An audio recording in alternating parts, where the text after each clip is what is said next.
আমরা আসলে কাজ করি দর্শকদের জন্য। যখন দর্শকরা আসেন, দর্শকরা যে কাজটি যে মাধ্যমে সেখানে এভাবে করে দেখেন, উৎসাহ দেন, উদ্দীপনা দেন, তখন গিয়ে মনে হয় যে যে চেষ্টাটুকু আমরা করছিলাম সেটা হয়তো কিছুটা কাছাকাছি যেতে পারছে।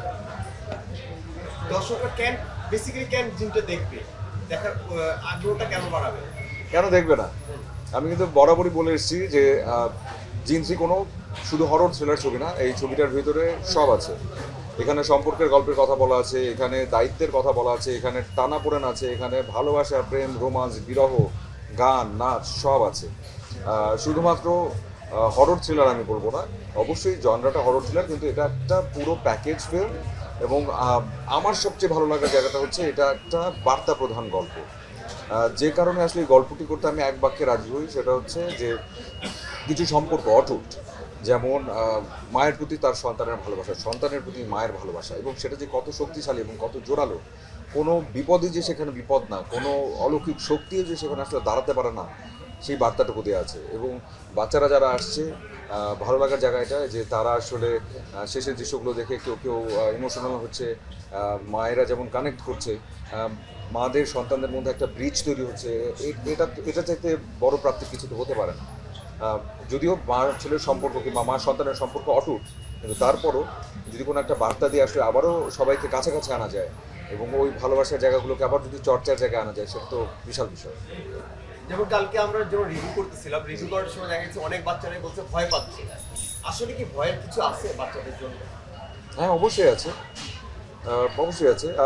ভয় বিষয়টা আসলে আপেক্ষিক। আপেক্ষিক বলতে আমি এটা বোঝাচ্ছি যে কারো আসলে অল্পতেও ভয় লাগে, আবার কারো কারো অনেক বেশি ভয়ের জিনিস দেখলেও ভয় লাগে। আহ, ভালো লাগার বিষয়গুলো দেখুন, কোনো কিছু কারো এমনি ভালো লাগে, আবার কোনো কোনো জিনিস আসলে অনেক কিছু করবার পরও ভালো লাগে। তো এই জিনিসগুলো তো আসলে মেনে নিতেই হবে।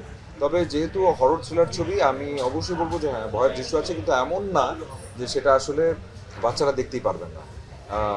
কিছু ভয়ের দৃশ্য যেমন দেখেছি যে হল থেকে বাচ্চা কিছু বেরিয়ে এসে আবার পরে গিয়ে ঢুকেছে। তো এমনটা হবে, এমনটা স্বাভাবিক। কিন্তু আজকে যে কয়জনের সঙ্গে কথা বললাম, প্রত্যেকের কাছ থেকে একটা বিষয় বুঝতে পারলাম যে তারা ছবিটা এনজয় করছে, তাদের ছবিটা ভালো লাগছে, এবং যে উচ্ছ্বাস উদ্দীপনা দেখছি সেটা ভীষণ ভালো লাগে।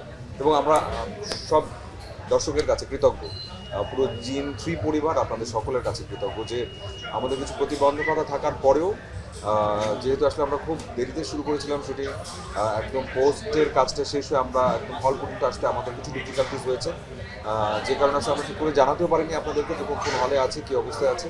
কিন্তু তারপর আপনারা যে এইভাবে করে দেখে শুনে নিজের দায়িত্ব নিয়ে আসছেন এবং জিন সিরিজটাকে ভালোবাসা দিচ্ছেন, আমরা সত্যি কৃতজ্ঞ, একদম অন্তরের অন্তঃস্থল থেকে কৃতজ্ঞ আপনাদের সকলের প্রতি। আমি উইথ ডিউ রেসপেক্ট আমি বলছি যে ভয় বিষয়টা আসলে আপেক্ষিক, এবং একজন 70 বছর বয়সী মানুষ এসছেন আমাদের এখানে ছবিটা দেখতে, এবং তার মানে ছবির প্রতি তার ভালোবাসা আছে, এবং হয় না আমাদের প্রতি তাদের একটা ভালোবাসা আছে, তার ভালোবাসা আছে, এবং সেই জন্য দেখতে আসা। এখন ভয়ের কারণে উনি বেরিয়েছেন, আমি খেয়াল করেছি। ভয় লাগাটা তো খুব অস্বাভাবিক কিছু না, কারণ হরর থ্রিলার যখন তখন ভয় একটু লাগবেই। কিন্তু আমি বলবো যে একটু ভালো করে দেখলে পরে বোঝা যাবে যে এখানে কিন্তু আসলে বিভিন্ন পরদে পরদে গল্পটা চেঞ্জ হয়। কখনো ভয়ের দৃশ্য সেটাই আবার চেঞ্জ হয়ে কখনো একটা অন্যরকম দৃশ্য চলে আসে গল্প বলার মতো করে, কখনো একটা কমেডি দৃশ্য আসে, কখনো একটা রোম্যান্টিক দৃশ্য আসে, কোনো একটা পারিবারিক সম্পর্কের টানাপোড়েনের দৃশ্য আসে। তো ভয়ের সময়টাতে আমি বলবো যদি ওরকম ভয় লাগে, যদি বাইরেও কিছুক্ষণ রেস্ট নেন, আবার আবার চলে এসে জয়েন করতে পারেন, এবং বিশ্বাস করি যে আপনাদের পুরো ছবিটা ভালো লাগবে ইনশাআল্লাহ। আমি কৃতজ্ঞ বলবো, আমরা আসলে যারা আর্টিস্ট এখানে সবাই যারা কাজ করেছে, আমরা প্রত্যেকে ভীষণ পরিশ্রম করেছি, ইচ অ্যান্ড এভরি ওয়ান।